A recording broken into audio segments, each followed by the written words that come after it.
اعوذ باللہ من الشیطان الرجیم بسم اللہ الرحمن الرحیم۔ ناظرین، آپ دیکھ رہے ہیں آئی ڈی ٹی وی، اور میرا آج کا موضوع ہے حضرت ابراہیم علیہ السلام کا آتش کدہ نمرود سے باہر نکلنے کا بیان۔ روایت میں آیا ہے کہ مسلسل 40 دن تک آتش کدہ نمرود میں رہنے کے بعد جب حضرت ابراہیم علیہ السلام اس آتش کدہ سے باہر آئے اور ملک شام کی طرف چل دیے، اور وہاں جا کر ایک شہر جو خزائن الوجہ کہلاتا ہے، آپ نے وہاں قیام کیا۔ اس شہر میں پہنچنے کے بعد کیا دیکھتے ہیں کہ ہزاروں آدمی نفیس لباس پہن کر ایک عظیم الشان میدان کی طرف چلے جا رہے ہیں۔ حضرت ابراہیم علیہ السلام نے یہ دیکھ کر وہاں کے لوگوں سے دریافت کیا کہ تم لوگ سب کے سب نفیس نفیس لباس پہن کر کہاں جاتے ہو؟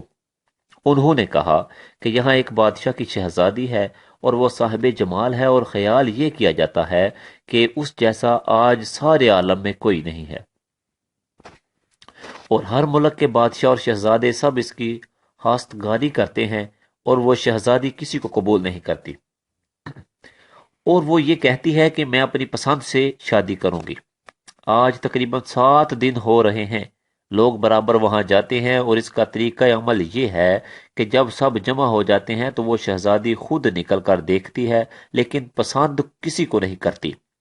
یہ بات جب حضرت ابراہیم علیہ السلام نے سنی تو انہی لوگوں کے ساتھ ہو لیے، اور اسی میدان کے ایک گوشہ میں جا بیٹھے۔ جب دوپہر ہو گئی اور تمام لوگ حاضر ہو گئے تو وہ شہزادی اپنے ساتھ 70 خواصیں لے کر، اور تاج زریں سر پر رکھ کر، اور نقاب چہرے پر ڈال کر، اور ایک تہرنج زری جواہرات سے جڑا ہوا ہاتھ میں لے کر میدان میں جا کر ایک سرے سے سب کو دیکھنے لگی۔ جب حضرت ابراہیم علیہ السلام کے پاس پہنچی، دیکھا کہ ایک نور ان کی پیشانی پر چمکتا ہے، اور وہ نور حضرت محمد صلی اللہ علیہ وسلم کا تھا۔ وہ شہزادی اس نور کو دیکھ کر ان کے حسن و جمال پر عاشق ہو گئی، اور تہرنج زری کو حضرت ابراہیم علیہ السلام کی گود میں ڈال دیا اور خود تخت پر جا بیٹھی۔ اس کے بعد بادشاہ وقت کے لوگ حضرت ابراہیم علیہ السلام کو بادشاہ کے پاس لے گئے۔ در حقیقت وہ نور جس پر شہزادی عاشق ہوئی وہ نور محمدی صلی اللہ علیہ وسلم کا تھا، جو حضرت ابراہیم علیہ السلام کی پیشانی پر نمودار ہوا تھا۔ بادشاہ نے اسے دیکھ کر اپنی بیٹی کی طرف نگاہ کی اور کہا کہ اے بیٹی، نیک شوہر تو نے پایا، مگر مرد غریب ہے، کچھ فائدہ نہیں۔ آخرکار سب امراؤں نے مل کر حضرت ابراہیم علیہ السلام سے اس کی شادی کرا دی، اور تمام رسومات بادشاہانہ ادا کی گئیں، اور سارے شہر میں خوشی و خرمی ہوئی۔ اور یہ بھی بعض روایتوں سے معلوم ہوتا ہے کہ مانند سائرہ خاتون اور حوا علیہم السلام کے نہ کوئی حسن و جمال میں ہوا ہے اور نہ ہوگا الا ماشاء اللہ۔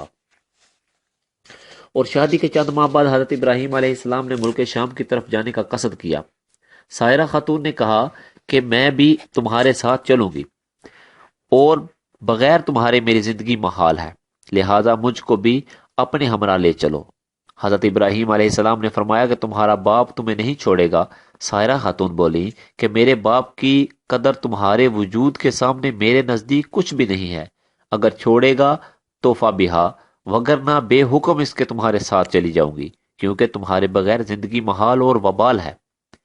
پھر سائرہ خاتون نے اپنے باپ سے رخصت مانگی، اس نے ان کو اجازت دے دی۔ تب حضرت ابراہیم علیہ السلام سائرہ خاتون کو لے کر شہر سے نکلے، اور اللہ تعالیٰ کا حکم بھی یہی تھا۔ راستے میں کچھ لوگوں نے کہا کہ اے حضرت ابراہیم علیہ السلام، مصر کا بادشاہ بڑا ظالم ہے، اور عورتوں کی خواہش بہت رکھتا ہے، اور بالخصوص عروس نو کا بہت زیادہ شائق ہے، اور بہت جلد اس طرف مائل ہو جاتا ہے، اور اس کے راستہ پر 10 آدمی متعین رہتے ہیں۔ جو کوئی مال و اسباب مصر سے لے جاتا ہے تو اس کو پکڑ کر اس سے اس مال کا محصول لیتا ہے، اور اگر کوئی سوداگر اپنی عورت کو ساتھ لے جاتا ہے تو وہ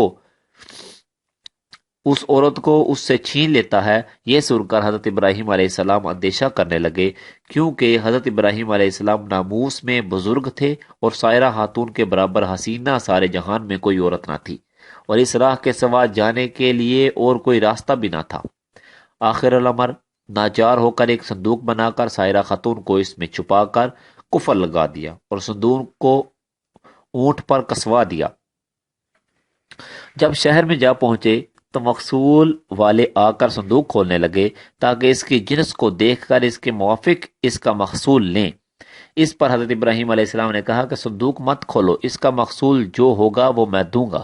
اگر تم یہ چاہو کہ صندوق کے وزن کے برابر سونا چاندی لو تو بھی تم کو دے دی جائے گی۔ یہ سن کر اور بھی زیادہ اشتیاق ہوا کہ نہ معلوم اس میں کیا چیز ہے، ضرور کھولنا چاہیے۔ چنانچہ انہوں نے بالاصرار اس صندوق کو کھولا تو دیکھتے کیا ہے کہ ایک عورت صاحب جمال حسن سے مملو آفتاب کے مانند اس میں بیٹھی ہے، جس کا ثانی اگر تلاش بھی کیا جائے تو ملنا ناممکن ہے۔ پس اس عورت کو بادشاہ سلامت کے پاس لے گئے۔ چنانچہ رسول اللہ صلی اللہ علیہ وسلم نے اسی لیے فرمایا کہ اشر خلق اللہ الراسدون، ترجمہ اس کا یہ ہے کہ رسول اللہ صلی اللہ علیہ وسلم نے فرمایا بدترین آدمیوں میں راہ کے نگہبان ہوتے ہیں، یعنی مراد اس سے ہے کہ محصول لینے والے۔ جب محصول والے حضرت ابراہیم علیہ السلام اور حضرت سائرہ خاتون کو بادشاہ کے نزدیک لے گئے تو اس بادشاہ ملعون نے پوچھا کہ یہ عورت تمہاری ہے؟ حضرت ابراہیم علیہ السلام نے اس بادشاہ کو جواب دیا جو اسلامی جواب تھا۔ آپ نے فرمایا کہ یہ میری بہن ہے، اور بیوی کو بہن کہنا از روئے شریعت درست ہے۔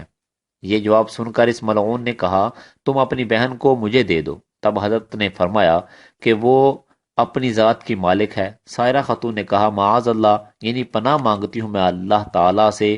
وہ ملعون یہ سن کر ہنسا اور حکم کیا کہ ان کو حمام میں لے جاؤ اور نہلا دہلا کر اور لباس فاخرہ پہنا کر خوشبو سے معطر کر کے میرے پاس لاؤ۔ باحکم اس ملعون کے ایسا ہی کیا گیا۔ جب وہ تمام کام سے فراغت پا چکی تو اسی وقت اللہ تعالیٰ نے حضرت جبرائیل علیہ السلام کو بھیجا کہ پردہ حضرت ابراہیم علیہ السلام کی آنکھوں کے سامنے سے اٹھا دے تاکہ حضرت ابراہیم علیہ السلام وہ تمام گفتگو جو ملعون حضرت سائرہ خاتون کے ساتھ کرے سن سکیں اور ان کے تمام حالات اپنی آنکھوں سے دیکھیں۔ جب جمال مبارک حضرت سائرہ خاتون کا اس ملعون نے دیکھا تو فوراً اس نے دست درازی کا قصد کیا۔ جو ہی ارادہ کیا اسی وقت اس کا ہاتھ شل اور خشک ہو گیا۔ پھر اس نے چاہا کہ بے ادبی کر لے، تب اللہ تعالیٰ کے حکم سے اپنے زانوں تک زمین میں دنس گیا۔ جب اس کا کوئی بس نہ چل سکا تو فوراً کہنے لگا یہ عورت تو جادوگر ہے، اپنے زانوں تک زمین میں دنس گیا۔ حضرت سائرہ خاتون نے اس ملعون سے کہا اے بدبخت، میں جادوگر نہیں ہوں، لیکن خاوند میرا خداوند قدوس کا دوست ہے جو سب کی نگہبانی کرنے والا ہے، اور میرا خاوند خداوند کریم کی دارگاہ میں دعا کرتا ہے تاکہ تو مجھے بے عزت نہ کر سکے۔ یہ سن کر اس نے توبہ کی، فی الفور ہاتھ اس کا درست ہو گیا اور زمین نے بھی اس کو چھوڑ دیا۔ پھر جب دوسری مرتبہ سائرہ خاتون کی طرف نگاہ بد سے دیکھا تو وہ اسی وقت اندھا ہو گیا۔ تب اس ملعون نے کہا کہ اے بی بی معصوم، میرے حال پر دعا کرو اور میں اس کام سے ہمیشہ کے لیے توبہ کرتا ہوں۔ جب آپ نے اللہ تعالیٰ سے دعا کی تو اس کے حکم سے اس کی آنکھیں اچھی ہو گئیں۔ پھر جب حالات ٹھیک ہو گئے تو غلبہ شیطانی سے عہد شکنی کرنے لگا کہ میں حضرت سائرہ خاتون پر دست دراز ہوں، تو اسی وقت تمام بدن اس کا خشک اور شل ہو گیا اور پھر آنکھیں جاتی رہیں۔ پھر کہنے لگا اے بی بی پاک دامن، میرے لیے اپنے خدا سے دعا کیجئے۔ حضرت سائرہ خاتون بولی کہ اے بدبخت، یہ دعا میری نہیں ہے بلکہ میرے شوہر جو میرے ساتھ ہیں ان کی دعا ہے، اور وہ خداوند کریم کے دوست ہیں، اگر وہ چاہیں تجھے معاف کریں یا نہ کریں۔ تب اس نے کہا کہ حضرت ابراہیم کو یہاں لاؤ۔ پھر اس کے بلانے پر حضرت ابراہیم علیہ السلام وہاں تشریف لے گئے۔ وہ بادشاہ بولا اے ابراہیم، مجھے معاف کیجئے، میں نے آپ پر بڑا ظلم کیا ہے اور میں اب توبہ نصوحا کرتا ہوں۔ تو حضرت ابراہیم علیہ السلام نے اس بادشاہ سے کہا کہ میرے حکم سے نہیں ہے، یہ سب خداوند قدوس کے حکم سے ہوتا ہے جو تمام جہان کا رب و مالک ہے۔ دیکھو خدا کی مرضی کیا ہوتی ہے، اسی کے مطابق کرنا ہوگا۔ اسی وقت حضرت جبرائیل علیہ السلام نے آ کر فرمایا کہ اے ابراہیم خلیل اللہ، خدا تعالیٰ نے تمہیں سلام کہا اور فرمایا ہے کہ جب تک یہ تمام ملک اور خزانہ اپنا تم کو نہ دے دے تم ہرگز اس سے راضی نہ ہونا۔ پھر حضرت ابراہیم علیہ السلام نے اس بادشاہ سے یہ بات کہی کہ میرا رب ایسا فرماتا ہے، بادشاہ نے حضرت ابراہیم علیہ السلام سے جب یہ باتیں سنی، سنتے ہی تمام سلطنت اور اپنا خزانہ حضرت ابراہیم علیہ السلام کو دے دیا۔ یہ کیفیت ہونے پر پھر حضرت ابراہیم علیہ السلام نے اس بادشاہ کے حال پر دعا کی اور اس نے دعا کی برکت سے صحت اور تندرستی پائی۔